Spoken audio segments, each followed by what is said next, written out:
শুরু করো। Hello everyone, আমাদের এবার প্রজেক্ট হচ্ছে lab bench power supply with semi converter. তো আমাদের ইনপুট ছিল হচ্ছে 12 ভোল্ট ইনপুট, আমাদের 12 ভোল্ট ইনপুট নিচ্ছে, আর আউটপুট ভোল্টেজের যেই রেঞ্জটা পাবো এটা হচ্ছে 0 থেকে 34 ভোল্ট। তো আমি মেইনলি এখানে সার্কিটটা এক্সপ্লেন করতেছি। তো সেমি কনভার্টারে আমরা ইনপুট আউটপুট ক্যাপাসিটর হিসেবে 220 মাইক্রোফ্যারাড ক্যাপাসিটর ব্যবহার করতেছি।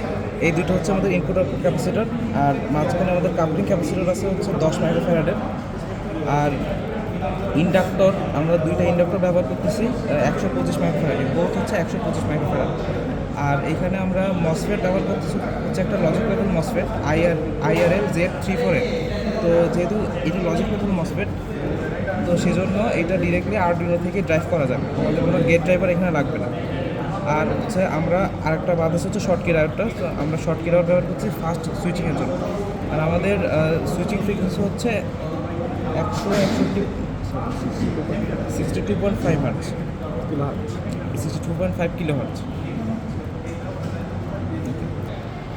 আচ্ছা, পরবর্তী কাজ হচ্ছে এই মসফেটটাকে ড্রাইভ করার জন্য আমাদের PWM দরকার। এটা যেহেতু লজিক লেভেল মসফেট, সো আমরা ডিরেক্টলি আরডুইনো থেকে কানেক্ট করেছি।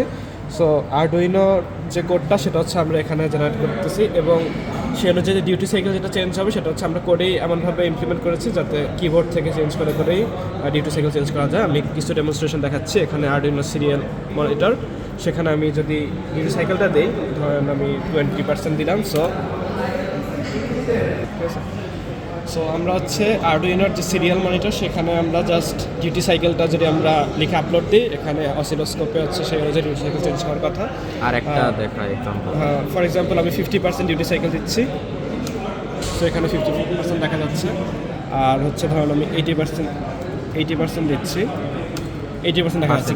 কিন্তু আমরা হচ্ছে যেটা করেছি যে 80%-এর উপরে আমরা ডিউটি সাইকেল অ্যালাউ করছি না, কারণ হচ্ছে এর বেশি হলে ভোল্টেজ রেটিং হচ্ছে আমাদের রেটেড ভোল্টেজ থেকে অনেক বেশি হয়ে যাচ্ছে। যেমন আমি 85 যদি আমি ট্রাই করি, এখানে দেখাচ্ছে যে এটা একটা ম্যাক্সিমাম অ্যালাউড হচ্ছে 80%, এর বেশি হচ্ছে অ্যালাউড না।